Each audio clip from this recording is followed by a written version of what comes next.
Marinus Wiechers. Thank you very much for joining us this evening, Professor.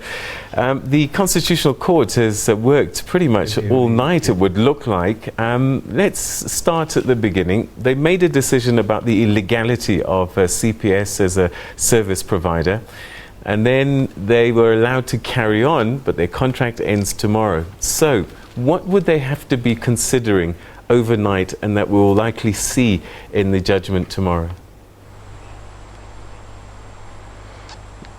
They must consider the fact that we have a national crisis, and the court is there to solve national crisis. It is not beyond the powers and the authority of the Constitutional Court not to step in and say, let's do this. We can extend the contract under very, very strong supervision for a month or so and get your house in order. But the tragic thing is that we have a gross maladministration for 2 years. And now, whatever excuses there are, it is to be seen and experienced by millions of people that we have a totally irresponsible and unaccountable behavior of government. And the court, yes, I have much confidence in the Constitutional Court that will come up with a solution. They can even think of having both ways, a bit CPS, a bit post office, but I'm sure that here in South Africa we have a tradition of solving huge problems in the past, and I'm sure the Constitutional Court is going to show a way out. All right, Professor, a lot of the debate is around the legality of any decision that we made, and I suppose the Constitutional Court, in a sense, is law themselves. But there is the PFMA Act, procurement processes that are supposed to be followed.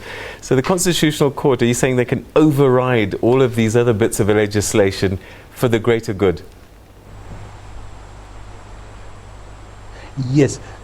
Look, there is a crisis, and in our law and also in our constitutional law, there is a principle of emergency. And remember, the Constitutional Court is not another High Court of Appeal. It is a court to protect the Constitution. And one of the values of the Constitution is exactly that, accountability. And if here, in this case, there's a total breakdown of accountability, the court must step in and say, we must preserve the constitutional value. We'll see that there is accountability, and what's more important, and that goes to the heart of our Bill of Rights and human rights, that these people, these many, many millions of people, will not be deprived of livelihood and be left in the lurch. Okay. The Constitutional Court, by protecting human rights, will look after that. All right, Professor, so any judgment that the Constitutional makes becomes a precedent that future lawyers can and will try and rely on. So isn't this setting a precedent in that another department in the future could do exactly the same as what the Department of Social Development did, fail in their duties, as some would have said, and force the Constitutional Court to be in this position at the last minute? Well, Peter, you've put a finger right on the spot. That is a dilemma. But remember, the Constitutional Court, as I said, is a very special constitutional court. It does not create precedents in the same way as the other courts. So they can say, not that they can willy-nilly depart from their own judgments, but they have the duty to stick to the Constitution. In this case, I feel very strongly that what is imperative, what's the overriding interest in this case, are the human rights of thousands and millions of people. And the Constitutional Court is free to do so. It doesn't set a precedent. It has to tackle a very serious national crisis, as it is at the moment. Will they be empowered to dictate terms of the contract, who is to be party to that contract, and who is going to supervise that contract? Could that all be in the decision made tomorrow? Yes, and I expect so, because in its overseeing position, its monitoring position, the Constitutional Court can and must lay down rules of the game and say, and I think, and I'm sure they're going to do that, and they say, okay, extend it for a month or two, but under very, very severe conditions, and we'll see that the conditions are complied with. What is so very disturbing in this whole matter is that there's been a strong decision 2 years ago, it's not been followed, and just in the case of any other court, this is a blatant contempt of court.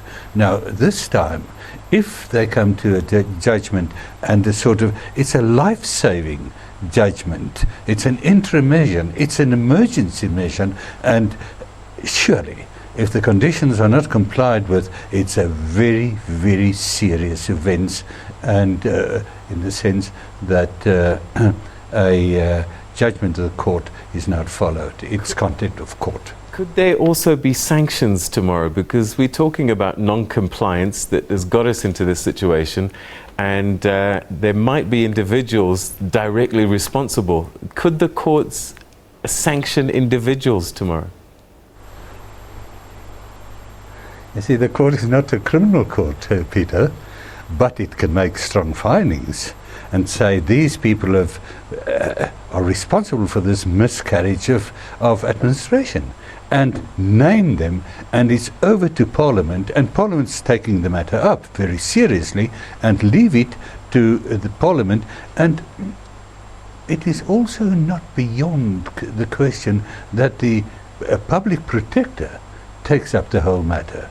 If the court says this person and that person really neglected their duty, it is for the public protector to say, well, we look into the matter because this is a very definite case for the public protector to step in. So what are the consequences of breaking the Constitution? Is it another court that decides, or help us explain that? Yes, well, the obvious course is, of course, to go put to Parliament and say, this is, our Constitution's been broken. And then, more seriously, the oath of the President, or the head of state, is to comply and to uphold the Constitution. And if there's a breach of the Constitution, where does the responsibility lie?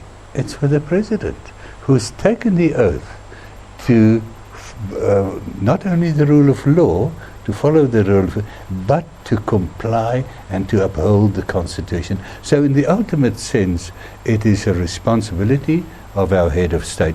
He's a head of state. He's not a puppet or anything. He is our national president. He's got to carry the responsibility, really. So what happens if CPS says we can't comply with the terms that are being put before us, and yet they're the only ones who can actually do this service? What can the courts do? Can they compel CPS to provide the service? Peter, you're asking very difficult questions, but I'm sure that there will be saving mechanisms. Banks, post office, private agencies. We have one of the most excellent financial systems in the world, and I'm sure that banks and all our institutions will come to the rescue, and in a way that would make the financial sector stand together to help these millions of people. All right, Prof, just maybe your final thoughts, and maybe it's just an opinion. Reading the language, body language, and the comments that were made by the judges yesterday, what do you think they are feeling and thinking about this whole case?